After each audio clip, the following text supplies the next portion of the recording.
fellow chiefs and I would like the white man to know the red man has great heroes also.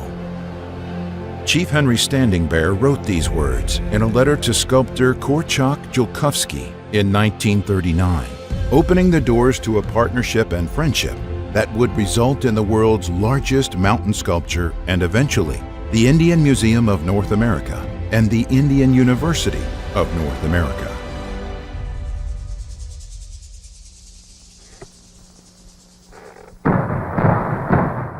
Since before the first blast in 1948, the purpose of these endeavors was firmly established: to tell the story of the indigenous people of North America and provide a positive view of their culture and heroes. It was a vision that originated with Chief Standing Bear, was realized with Korczak and Ruth Julkowski, and continues today with many voices working together to fulfill that dream.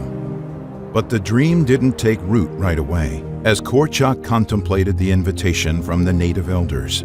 When that invitation came, Korczak, a self-taught sculptor, had launched a successful studio career doing commissioned sculpture in New England. He was honored to be asked to assist Gutzon Borglum at Mount Rushmore during the summer of 1939. Later that year, his marble portrait, Paderewski, Study of an Immortal, won first prize by public vote at the New York World's Fair. Chief Henry Standing Bear wrote to Korczak after reading the news stories. Chief Standing Bear was an educator and interpreter for the Lakota and hereditary chief of the Brule. In his early teens, he became one of the first Native Americans to attend Carlisle Indian School in Pennsylvania, where he took on the name of Henry, chosen at random from a list of names. As a result of attending Carlisle, Standing Bear concluded that in order to best help his people, it would be necessary to learn the ways of the non-native world. He began to develop leadership skills like public speaking and writing. He realized that the battle for cultural survival was no longer to be waged with weapons, but with words and ideas. He spent most of his life working for the social progress of Native people. After receiving the letter, Korczak spent 2 years carving his 13.5-foot-tall Noah Webster statue at his studio in Connecticut, then volunteered for Army service during World War II. He landed at Omaha Beach and later was wounded. When the war ended, officials asked the sculptor to make war memorials in Europe, but Korczak had made up his mind, convinced that the story of the American Indian was an epic that deserved to be memorialized. He would accept the Lakota elders' invitation and dedicate the rest of his life to the Crazy Horse Memorial. Moreover, Korczak promised that the mountain carving would be the focal point of a vast cultural and educational humanitarian project. To carve a mountain to a race of people that once lived here for maybe 150,000 years? What an honor. A little Polish orphan boy from Boston? What an honor. And that's all I ever thought of. Although Korczak originally wanted to carve the memorial elsewhere, the Lakota elders insisted their memorial be in the Black Hills, sacred to them for many generations. And the elders knew who they wanted to be the subject of the carving: the Lakota warrior Crazy Horse. Crazy Horse, Oglala Lakota, was born around 1840 near Rapid Creek on the edge of the Black Hills and grew up with the traditional ways of the Lakota, preparing him for his future life as a warrior for the tribe. He was not named Crazy Horse at first. He started out as Curly, possibly because he had wavy hair. Later, after he proved himself in battle, Curly earned his father's name, Crazy Horse, Tashunkah Witko, which means his horse is crazy. In 1876, Crazy Horse led a band of Lakota warriors against Custer's 7th U.S. Cavalry Regiment. At the time, it was called the Battle of Little Bighorn, or Custer's Last Stand. Some Native Americans call it the Battle of the Greasy Grass. Many Native Americans look on that battle as a victory over a much larger force. After the battle, the U.S. government rounded up Northern Plains tribes that resisted. Crazy Horse continued to resist, and in 1877, under a flag of truce, Crazy Horse went to Fort Robinson, Nebraska. Negotiations broke down, possibly because of incorrect translations. As Crazy Horse was escorted to jail, he struggled and drew his knife, and his friend, Little Big Man, tried to restrain him. It's recorded that an infantry guard made a lunge with a bayonet and mortally wounded the great warrior. His parents transported him to his resting place, and the exact location is said to be a secret to this day. Chief Standing Bear and the elders were convinced Korchak was destined to carve Crazy Horse when they discovered he was born on September 6th. This was within hours of the date Crazy Horse died 31 years earlier. The elders saw the coinciding dates as an omen. Moreover, during his lifetime, Crazy Horse told his people he would return to them in stone. He often wore a protective stone talisman in his ear, depicted on Korchak's scale models. And so, in 1946, Korchak traveled to the Black Hills, and together, he and Chief Standing Bear chose the 600-foot mountain that would be carved. At first, he planned to carve just the first 100 feet, but the two men decided that the entire mountain would be needed to tell the story. The finished sculpture would be 563 feet high and 641 feet long. With that decision, Korchak knew he wouldn't live to see Crazy Horse completed. At that time also, Standing Bear agreed with Korchak that the sculpture would not represent just one leader, but stand as a great symbol for the spirit of all Native Americans. When he moved to the Black Hills in May 1947, there was nothing but land and trees at the location, no water, electricity, roads, or money. Korchak lived in a tent the first 7 months while he hand-built roads and a place to live, making the log studio home from pine trees on the property. The dedication blast, June 3, 1948, was the only blast that year. Korchak single-jacked or hand-drilled the holes for the first blast, and it removed just 10 tons. The blast was touched off by Chief Henry Standing Bear, Korchak, and South Dakota Governor George T. Mickelson. 5 survivors of the Battle of Little Bighorn were among the special guests. Ruth Ross, a young volunteer who had helped raise funds for the Noah Webster statue back in Connecticut, had arrived in June 1947 to help with the memorial. She helped build the log studio home and the 741-step staircase up the mountain. Finally, work began on the mountain in 1949. You can imagine how humble I started on the mountain. I started with a single jack. That's a hammer and a steel. And I drilled my holes around 3-4 feet deep and blew them off. Then I bought an old compressor. It was 24 years old, no Buddha. Weighed around 4 tons. And I put a pipeline 2,440 feet long from the compressor on the ground up to the top of the mountain.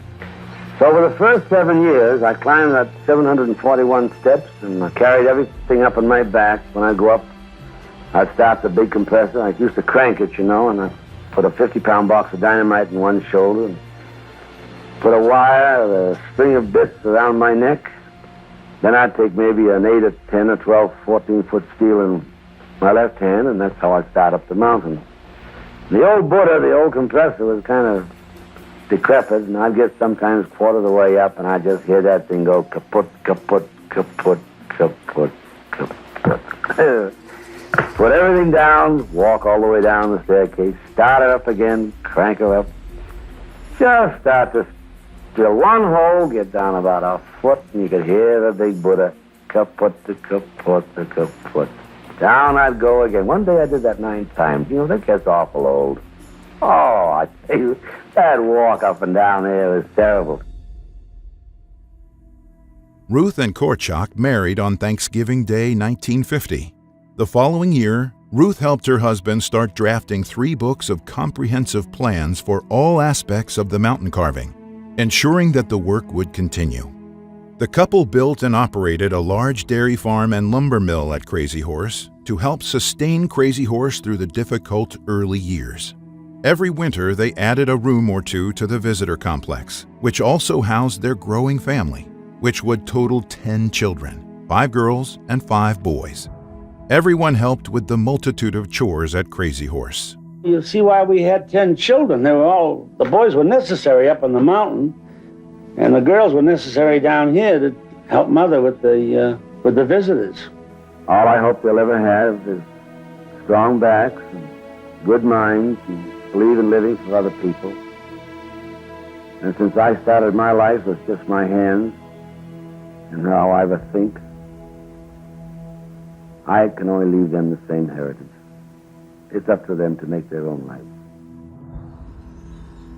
I was bulldozing on the back side on one of the roads that we were building, and my dad was bulldozing down on the ramp lower, and the brakes went out of the cat. I went off that edge, went over my dad, and the cat went all the way to the bottom, or the top of the muck pile. And I bailed out, and I went about 70 feet or so, I suppose. And my dad probably thought I was dead, but he turned around and looked, and there I was, dusting myself off. I landed in the only soft pile of dirt in the mountain. And once he realized I was alive, he said, "You got it in there, you get it out." Korchak and Ruth believed in a strong work ethic and not handouts. They were so passionate about the humanitarian purpose of Crazy Horse that Korchak twice turned down $10 million in federal funding for the project. He did not believe the government would carry out the important cultural and educational goals or complete the mountain carving, which he knew would take much longer than one man's lifetime. Korchak passed away October 20th, 1982. Ruth and their children carried on the work with the books Korchak and Ruth created together and the scale models as their guides. Ruth served as the CEO of the Crazy Horse Memorial Foundation and was actively involved for the remainder of her life, providing leadership, inspiration, and a steady guiding hand. Korchak, of course, was in charge of the mountain and did all of that, and even though we planned the books together, without him, there wouldn't be a Crazy Horse, and I'm perfectly willing to give him all that credit. But he said before he passed away that he couldn't carve Crazy Horse from the grave, that there were things that we would have to do on our own and decisions that I would have to make. And one of the hardest decisions in the world, and it took 2 years to decide after he passed away, was that we were not going to carve the horse's head, which is what Korchak would have done. We were going to do Crazy Horse's face first. And he left it so that a big share of the rock was gone in front of the face, and we had to clear it down to the arm and get ready to go to work on it. But it was far more ready to work on than the horse's head was. And looking back on it now, I know we made the right decision.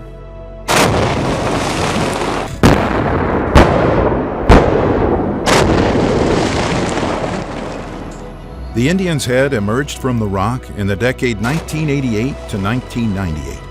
Crazy Horse's head is 87 feet 6 inches high. Its dedication revealed the first finished work on the mountain.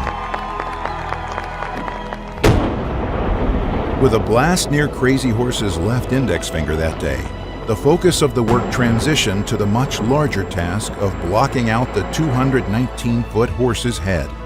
The outstretched left arm is 243 feet long. Crazy Horse's hand is 33 feet high. Over the next decade, work continued blasting out a series of benches, removing the millions of tons of rock from in front of the massive horse's head. As they drilled, blasted, and pushed the rock off from some of the biggest blasts ever on the mountain. We're looking for people to come here and to be kind of a fourth generation. We see visitors on the porch who will come in with a youngster yay big either hand and say, you know, my parents brought me here when I was this size. Now I'm bringing mine. Ruth passed away May 21st, 2014. Progress of the dream, the mountain, and the humanitarian goals has continued with the second and third generation Jilkovsky family members, the foundation board, and dedicated management and staff. We've moved a lot of rock over the last 7 years, getting us to where we can do finishing work. And the finishing work itself requires a lot of measurements and surveying so we don't make a mistake. So it takes a long time because it's hard work. It's a really big monument and we're trying to do it right and not mess anything up. So we just have to be really precise, and precision takes time. This mountain will be carved. It will be finished. Every block that we take out, every saw cut we do, every square foot that we torch pulls that vision of Chief Henry Standing Bears more and more into reality. The larger mission is going to go on forever, so we may finish, but Crazy Horse is just getting started. We stand on the shoulders of all the work of all the people that came before us. And we stand on Crazy Horse's shoulders and Henry Standing Bear and Mother and Dad and all the staff. We're just a stepping stone. I feel the monument is a great tribute to the Indian. It would give us a better hold of ourselves as to who we are. It represents the integrity of our elders who asked Korshak to build a monument honoring one of our chiefs in our sacred Black Hills. And that is a commitment we should never lose sight of.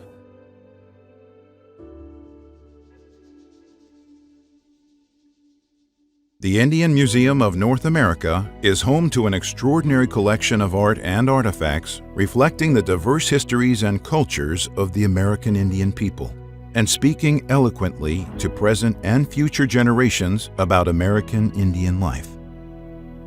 The Mountain Carving Gallery shares more detail about the process of carving the mountain, including a display of tools used. The original studio home and workshop are filled with the family's sculptures, artworks, and memorabilia. The Native American Educational and Cultural Center provides space for featured cultural programs and additional displays within the museum's collections. This is really an opportunity to be able to share our culture. There's so much to learn. We have an awful lot of amazing things, nearly 11,000 artifacts and items, art and history, from sculptures to photographs and all these things that really tell so many different stories of their own. We kind of enliven that spirit within each and every visitor, that they get to share in these stories, they get to become a part of this. That's really the neat thing that people take away from a visitation to a place like this, is that they become a part of that story as well. Chief Henry Standing Bear and Korchak Jilkovsky agreed strongly that education is of the utmost importance in creating a better future for Native Americans. The story of the Indian University of North America began in earnest in 2009, when two large gifts catalyzed the progress. The first, a $2.5 million grant from the T. Denny Sanford Foundation to build a blended instructional and residential facility, and the second, a $5 million endowment from Muffy and Paul Christen to fund the education efforts in perpetuity. The Indian University at Crazy Horse is uniquely different from other universities in that it provides a wraparound support system in order to help students succeed, and the education portion of the original mission is still being fulfilled. You can see it in the student workers that are here. We get to see our students transition from high school into successful workers and successful students here, and see them not only complete their university degrees, but also go back and work for the tribes that they come from. I think it's important for the public to know that there's a lot of heart and there's a lot of passion that goes into the Crazy Horse Memorial. It's a beacon to the world so that people can come from all walks of life and recognize the work that's being done. Preserving Native culture and educating Native youth. The Jilkovsky family is certainly dedicated and determined to help Native youth. There's generations of leaders coming through there to further their educational journey, and they're going to go on to effect change throughout the world and be positive influences in a lot of lives. Crazy Horse Memorial grows and evolves with the generations. Many visitors return year after year to see the progress on the mountain and the growth of the educational, cultural, and humanitarian project. Mountain work continues to be funded by visitors and friends of the project who catch the vision. In a special sense, visitors become participants in that progress and become part of the exciting history in the making at Crazy Horse Memorial, a mountain carving, and so much more. For Mom and Dad to be here today, I think Mother would be very pleased with how the university is going. She had such a soft heart for children and people that were a little down on their luck or anything, and she just wanted to help, especially children and young people. And I think she would be pleased with how that is going. And I think Dad would be totally amazed with what's going on the mountain and all the equipment and the tools and everything that everybody's learned. And I think he'd be very impressed. Some people might just come to see the mountain carving, but when they realize that there's a university and a museum, they're exposed to something they didn't even know about, and that's our opportunity to share with the world the Native American people and their cultures, past, present, and what's going on in the future. The purpose of the mountain is to invite and to attract visitors here to learn about our dream, to learn about the mission, and it fulfills its goals in that regard when folks come here to Crazy Horse Memorial to learn more. It's a model of what's possible when there's an appreciation for inherent value of the human lives who were here for centuries before this country got established as a United States. We're telling the story Chief Henry Standing Bear and Korjak and Ruth wanted to be told. I think Native Americans and the general public can take pride in what we're doing. Maybe it'll take 100 years. What difference does it make? Isn't time relative? 1 minute, 1 hour, 1 year? I think I'll live long enough that when you drive up that road, you'll say, yes, sir. That is Crazy Horse. That's the story of the Indian people.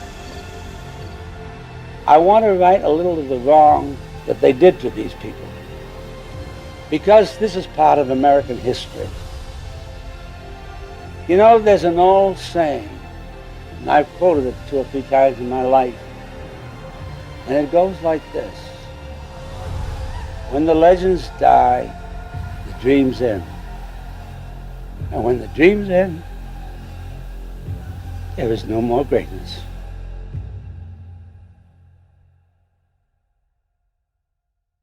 Please exit beside the screen at the front of the theater.